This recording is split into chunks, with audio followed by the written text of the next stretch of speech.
Todopoderoso. Gracias, Padre, por todo, Señor, quédate con nosotros de principio a fin. Y es en Cristo Jesús, Señor, que oramos y le pedimos. Amén. Puede sentarse. Bien, buenos días, hermanos y hermanas. Abran sus Biblias en el libro de los Proverbios. Vamos a leer la escritura en Proverbios, ya lo voy a decir. Vamos al capítulo 6.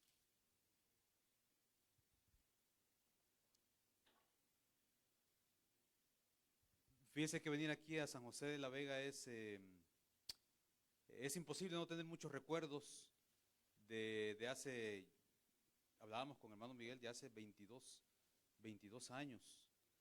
Y es que yo venía aquí con 19 años asignado de Baxter, y yo recuerdo que los lunes íbamos a un grupo de crecimiento aquí en la Sinaí, los martes veníamos a planificar actividades de la semana, los miércoles venía al estudio bíblico, los jueves venía a un grupo de oración que tenían los jueves, los viernes iba a un grupo de crecimiento acá en la 14, los sábados venía al grupo de jóvenes, los domingos venía en la mañana el culto y venía en la tarde.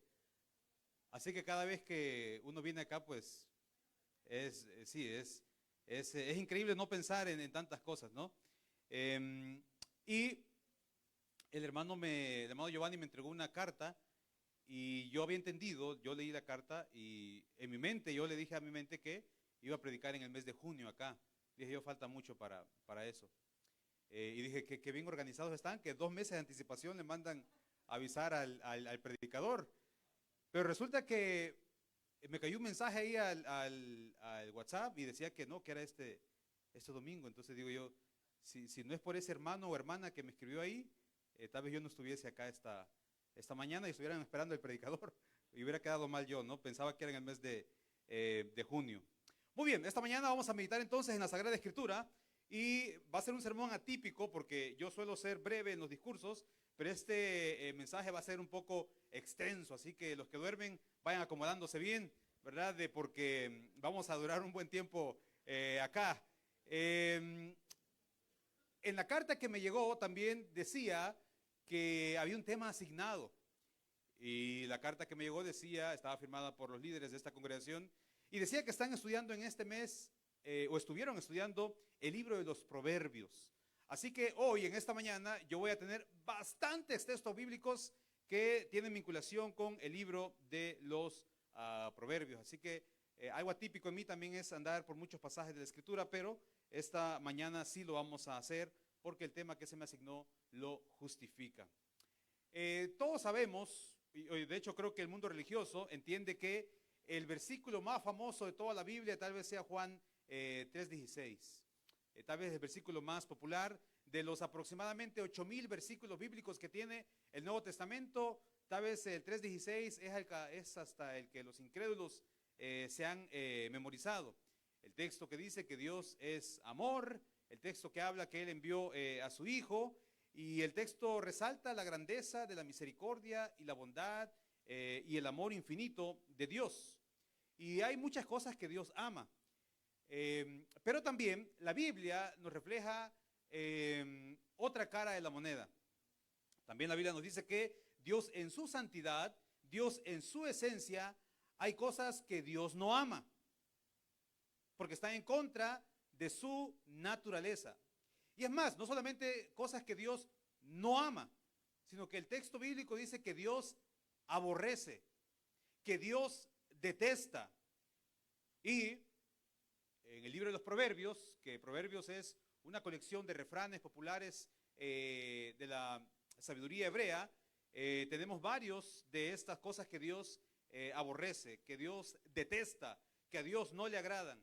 Vamos a Proverbios capítulo 6, entonces vamos a estar leyendo en el versículo 16 y voy a leer en la versión Dios habla hoy y veamos lo que dice la Sagrada Escritura. Dice el texto, Proverbios capítulo 6, versículos 16 en adelante. El Señor odia 6 cosas. Mire, las odia, Mejor dicho, hay 7 que Él detesta. Versículo 17. los ojos orgullosos, la lengua mentirosa,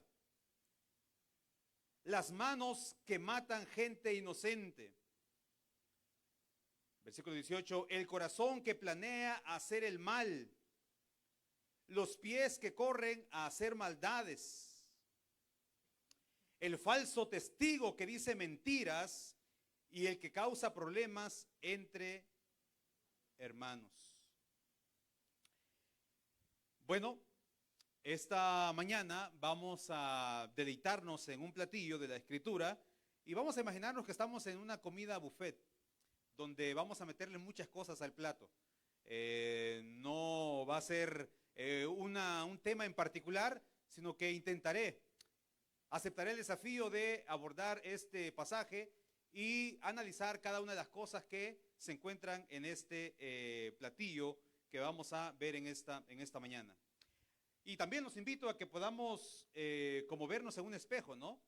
Y vamos a analizarnos y vamos a ver qué de estas cosas que dice Proverbios tenemos y qué deberíamos de quitarnos. Porque el texto dice que hay cosas que Dios detesta, aborrece, que no le agradan. Y el autor dice que lo primero que Dios detesta, lo que Dios no soporta, son los ojos altivos.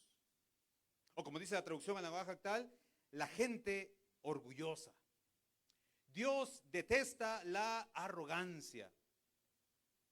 Dios detesta cuando a veces nosotros nos creemos más que otras personas.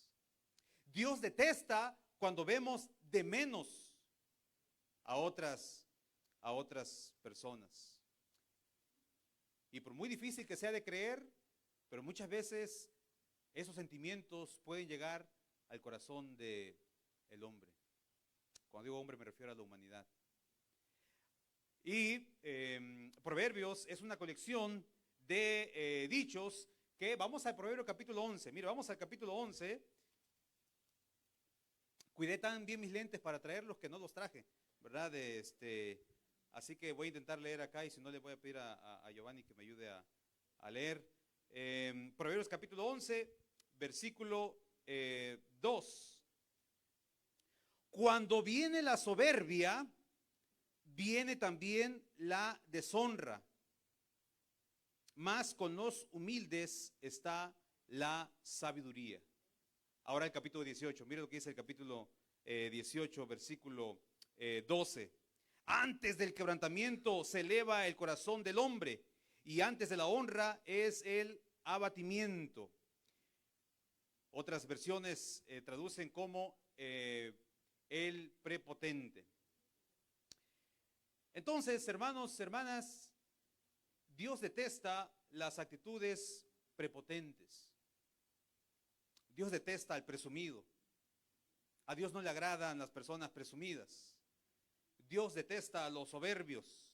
Y dice en los proverbios que el final del soberbio, el final del prepotente es un camino de humillación. De humillación. Yo recuerdo una vez allá en la Kennedy, estábamos celebrando un aniversario, ¿no? Y queríamos lucirnos, queríamos poner lo mejor de lo mejor en el programa. Y entonces estaban haciendo el programa ahí y dijeron, bueno, aquí vamos a poner a dirigir la cena del Señor. Y entonces ahí pensando, ¿no? Alguien que lo haga muy bien, muy bien. Y entonces me preguntan a mí, ¿usted podría dirigirnos? Y yo en voz interna, muy arrogantemente dije yo, ¿y quién no va a poder dirigir la cena del Señor? Así que yo dije, yo lo voy a hacer, hombre. Y resulta que ese día, cuando yo paso a dirigir la cena del Señor, comiendo el pan, algo pasó que me atoré con el pan. Me atoré con el pan y yo hacía señas que me trajeran agua. Y los hermanos, no sé, solo se me quedaban viendo nada más. Y entonces algo pasó con el pan que se me quedó aquí en la garganta y yo seguía hablando, pero mi voz era como la voz de un niño de 8 años. Y entonces sentí tanta vergüenza. Y yo solo me acordé de lo que yo había pensado, ¿no? Que ¿quién no va a poder hacer eso? Y el texto dice que Dios, a aquellos que se nos suben los humos, Dios se encarga de ponernos nuevamente en nuestro lugar. Así que es mejor que abracemos la humildad, es mejor que abracemos la sencillez. Mire, en la escritura tenemos a varios personajes que fueron arrogantes, fueron soberbios y terminaron humillados. Por ejemplo, Faraón. Faraón se pone a luchar con el mismísimo Dios y termina siendo humillado. En la escritura encontramos a Amán, ¿se acuerda aquel familiar de Esther? El cual también se muestra una arrogancia en él y termina siendo humillado. La Biblia dice que el rey Usías inventó máquinas de guerra y se hizo famoso en toda aquella región, y dice que su corazón se llenó de soberbia y un día quiso hacer algo que no le pertenecía a él y terminó siendo leproso. Terminó ahí en el anonimato siendo cuidado porque tenía lepra. Creo que en lugar de sentirnos más que otros, debemos de tomar la actitud de Jesús, el cual dice la Escritura que no tomó en cuenta el ser igual a Dios, sino que se humilló y se humilló hasta lo sumo. Hay que tener mucho cuidado, hermano, hermana, con creernos más que otros. Y mire, esto a veces es difícil porque a veces Dios nos bendice y tenemos más que otros. Y ahí es cuando Satanás a veces siembra una semilla peligrosa en nuestros corazones. Si usted tiene más que otros, gloria a Dios, pero usted no es más que otros. Tal vez usted sabe más que otros. Hay gente que Dios le ha dotado de una inteligencia maravillosa, pero eso no lo hace mejor que otros. Hay otros que tienen habilidades excepcionales, únicas. Hacen cosas que de verdad, yo me quedo admirado, por ejemplo, con el hermano Yariel, que usted lo conoce. Yo tomé 1 año clases guitarra y no puedo. Y él de manera casi innata, yo veo cómo ve los dedos y yo digo, yo estudié 1 año para eso y no puedo. Entonces, habrá habilidades que usted puede hacer, pero eso no lo hace mejor que otras personas. Tal vez a usted algo se le facilita hacerlo, pero no quiere decir que sea mejor. Probablemente aquí hay personas que han alcanzado mucho en su vida. Dios le ha permitido tener logros, pero eso no lo hace mejor personas que sus hermanos. Así que Dios detesta la arrogancia, y el arrogante tarde o temprano terminará en un camino de humillación. Número 2, para que no se me duerman, dice la Escritura también que Dios detesta la lengua mentirosa. Jesús dijo que Satanás es el padre de la mentira y que no hay verdad en él. ¿Por qué? Porque Dios es verdad. Santiago capítulo 3 nos habla que la lengua es algo tan poderoso, que es algo tan pequeño pero tan difícil de dominar. La Sagrada Escritura nos enseña que el ser humano puede dominar muchas cosas, pero no podemos dominar algo tan pequeño como la lengua. Y yo creo que aquí es como el refrán mexicano: en la casa del jabonero el que no cae resbala. De alguna manera la Escritura tiene algo que decirnos a todos nosotros. Vamos a ver Proverbios capítulo 12, ahí donde estamos. Dije que iba a hablar acerca de los Proverbios. Capítulo 12, versículo 19 dice: el labio veraz permanecerá para siempre, mas la lengua mentirosa solo por un momento. Las mentiras tienen piernas cortas, no van muy largo. Capítulo 19, mire lo que dice ahí en Proverbios capítulo 19, versículo 5, dice la Sagrada Escritura: el testigo falso no quedará sin castigo, y el que habla mentiras no escapará. No hay nada oculto. Tarde o temprano esas mentiras que intentamos nosotros cubrir saldrán a la luz. No podemos inventar nuestras vidas o lo que somos en mentiras. Tal vez por un tiempo podremos sostenerlas, pero las mentiras tarde o temprano se derrumban y traen consecuencias. Yo de niño a veces me iba de pinta. Irse de pinta en México es no entrar al colegio y irse a otro lugar. Yo crecí en un puerto y me iba a la playa, y a veces cuando mi mamá encontraba los calcetines llenos de arena, me preguntaba que qué había pasado. Entonces yo, para cubrir una mentira, decía otra mentira. y luego me seguía preguntando y tenía que cubrir esa otra mentira. Y entonces como un castillo que tarde o temprano va a colapsar. Y tarde o temprano, pues, ella me dice que ella ya sabía que yo, pero quería saber hasta dónde llegaba yo. Y efectivamente, las mentiras, hermanos, tarde o temprano se derrumban, traen consecuencias. Usted puede mantener esa mentira tal vez por un tiempo, pero después eso va a colapsar. La Sagrada Escritura nos enseña que hay familias en la Biblia que la mentira estaba alrededor de ellos. Por ejemplo, hay muchos ejemplos, pero solamente para ilustrar uno, el caso de Jacob, ¿se recuerda? Jacob engaña para obtener la bendición de hijo mayor, luego él es engañado, y es engañado, y es engañado, y parece ser que lo que uno siembra, eso va a cosechar. Procuremos mejor vivir una vida de honestidad y de sinceridad, o una vida de integridad. La tercera cosa que Dios detesta, dice acá la Sagrada Escritura, dice, las manos que matan gente inocente. Y usted dice, bueno, pero es que, hermano, aquí no hay ningún asesino entre nosotros. El problema es que la Escritura dice, por medio de labios del apóstol Juan, que si odiamos a un hermano, somos homicidas.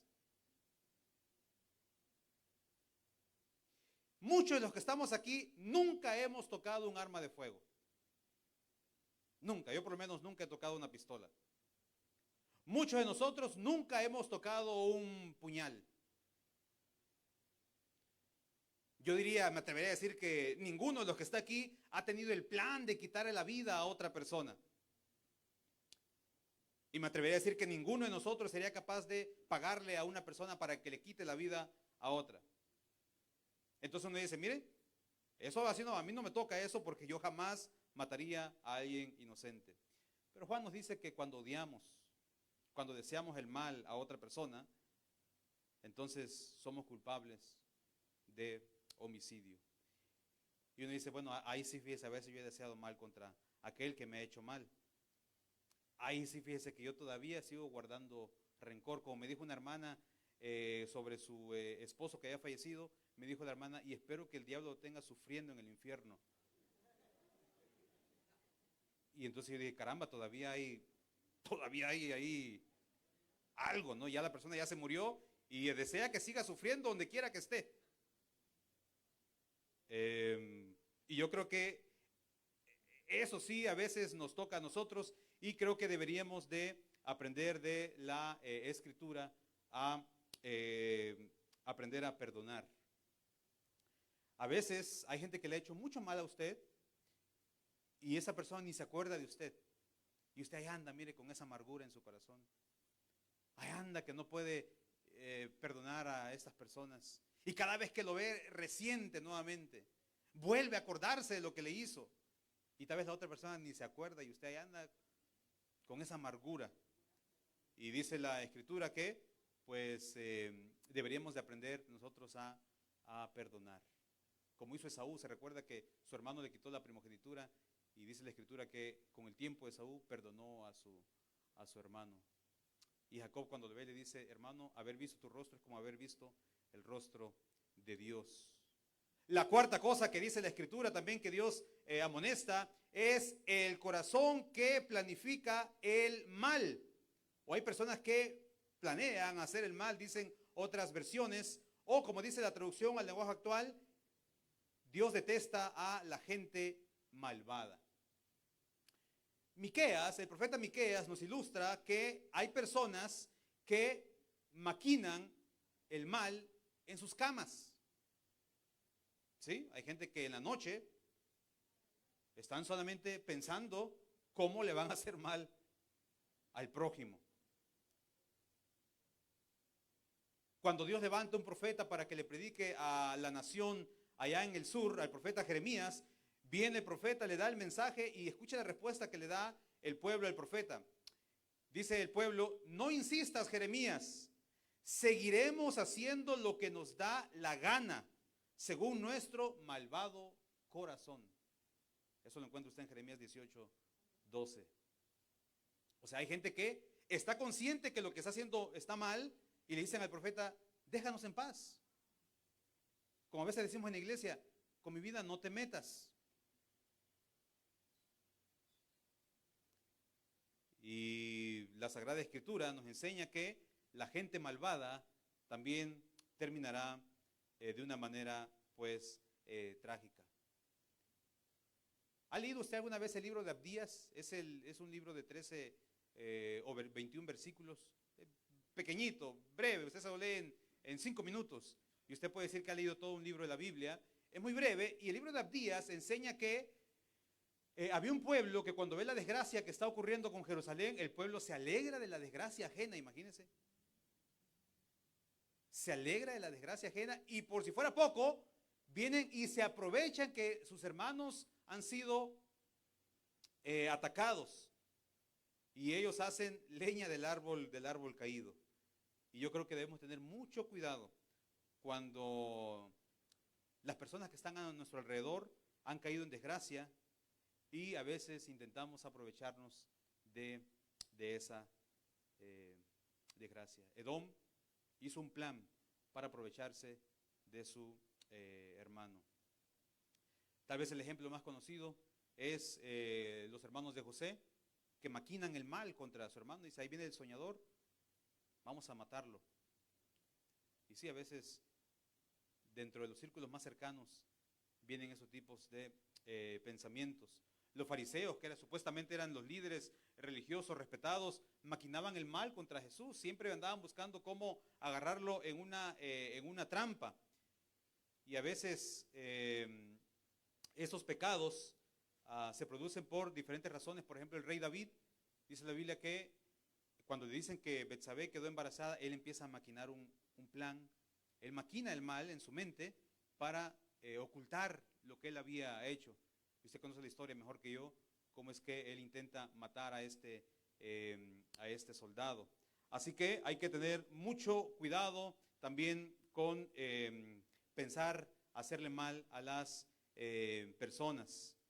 La Sagrada Escritura nos sigue diciendo que debemos nosotros siempre estar listos para hacer lo positivo. Miren, a veces uno podría pecar porque, no sé, uno diría por debilidad, ¿no? Cedí ante la provocación, pero estar pensando cómo me puedo aprovechar de mi hermano o de mi hermana, creo que es algo muy, muy peligroso y deberíamos de entregar nuestros pensamientos, todo lo que somos al Señor. Número 5 en la lista. Dice la Escritura también que Dios detesta a aquellos pies que corren a hacer maldades. Y la idea aquí es cuando a veces no ponemos ninguna resistencia ante el pecado. Decimos ni corto ni perezoso, o decimos el niño llorón y la mamá que lo pellizca, o decimos que de alguna manera a veces el mal viene y no presentamos ninguna oposición, sino que nos excusamos y decimos, es que la carne es débil, hermano, y carecemos de dominio propio. Hay una gran diferencia entre la tentación que tienen Adán y Eva y la tentación que tiene Jesús en el desierto. Y es que aparentemente Adán y Eva pues no ponen ninguna resistencia ante esa tentación. Y contrasta con Jesús, que por 40 días está resistiendo al maligno. Y dice la Biblia que el diablo se apartó de él por un tiempo. José, cuando la esposa de Potifar se le ofrece para tener relaciones sexuales, dice la Biblia que él logró resistir. Gedeón, cuando le ofrecen ser el monarca de todo Israel antes de que Saúl fuese rey, él resiste y él dice que él no va a tomar ese cargo, que solo tienen un Dios y un rey. Tal vez por eso la Escritura nos dice que nos sometamos a Dios y que podamos resistir a el diablo. Y número 6, para ir avanzando, sexto en la lista, dice la Biblia, el falso testigo que dice mentiras. Similar a lo que se encuentra ahí mismo en el versículo 17, que habla acerca de la lengua mentirosa, que es como otra versión de la mentira. Bueno, a veces repetimos cosas que escuchamos y que realmente no nos consta a nosotros. Pero a veces habrán personas que inventan cosas con la intención claramente de dañar y destruir. Y eso se llama calumnia. Y hoy en día hasta hay un proceso legal, creo, para esto, ¿no? El problema de la calumnia es que se siembra la duda en algunas personas, aunque no haya veracidad en lo que se está diciendo. Y tal vez se logra comprobar que eso no fue cierto, pero despertó la duda en algunas personas. Y eso es algo que la Biblia también reprocha. Cuando nosotros inventamos cosas que no son ciertas y defendemos esa mentira, estamos cayendo en este pecado. Mire lo que dice Proverbios 10, 18. Vamos ahí a donde estamos en Proverbios capítulo 10, versículo 18. Dice: el que encubre el odio es de labios mentirosos, y el que propaga calumnia es necio. Capítulo 11, ahí donde estamos, versículo 9. El hipócrita con la boca daña a su prójimo, mas los justos son librados con la sabiduría.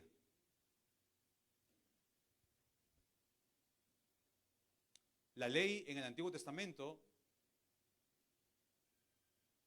decía que ante ciertas acusaciones debían haber mínimo 2 o 3 testigos. Y en el Nuevo Testamento, el apóstol, haciendo referencia a esto que decía la ley, dice, por ejemplo, que algunos cargos en la iglesia, algunas personas que ejercen funciones importantes en la iglesia, cuando alguien presenta una acusación contra estas personas, es importante que hayan testigos. Y uno no puede dejarse llevar por lo que se murmura por ahí.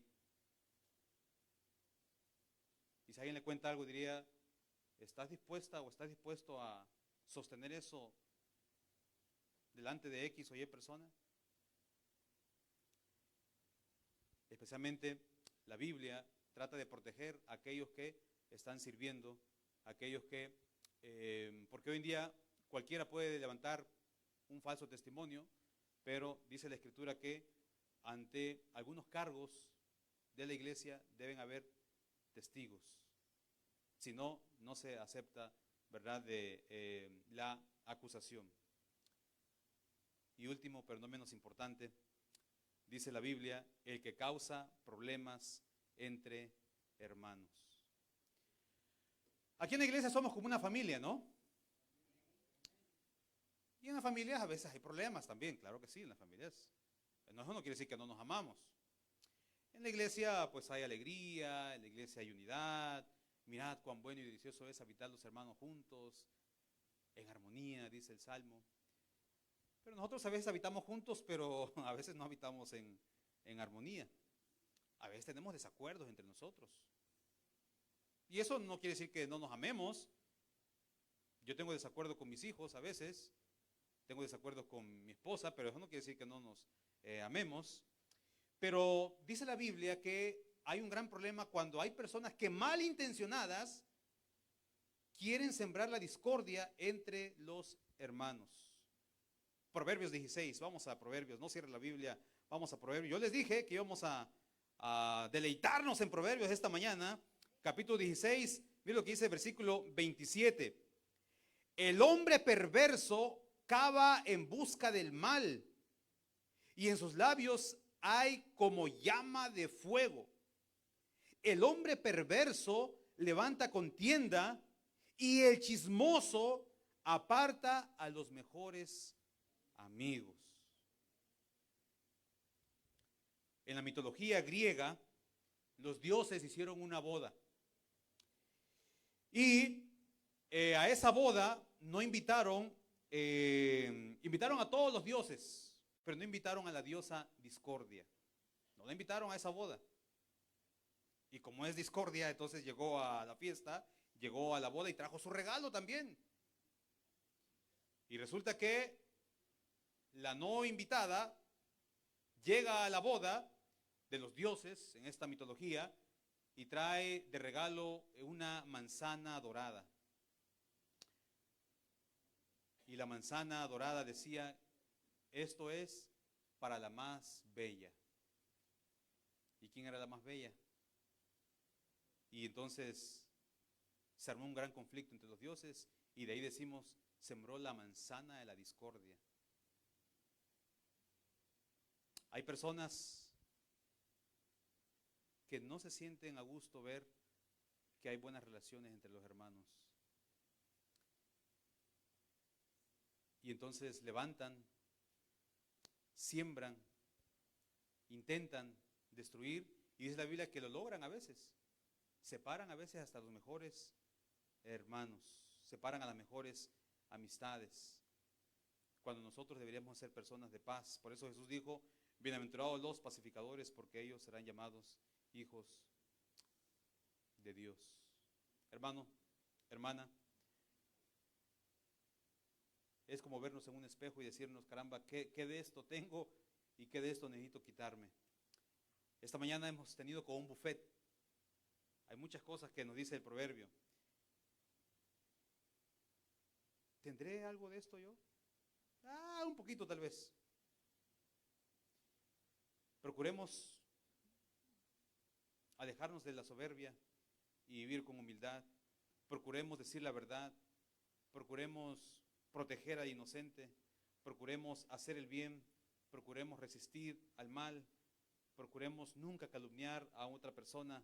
Y procuremos, en lugar de ser gente de conflicto, ser gente de paz. Que el Señor les bendiga.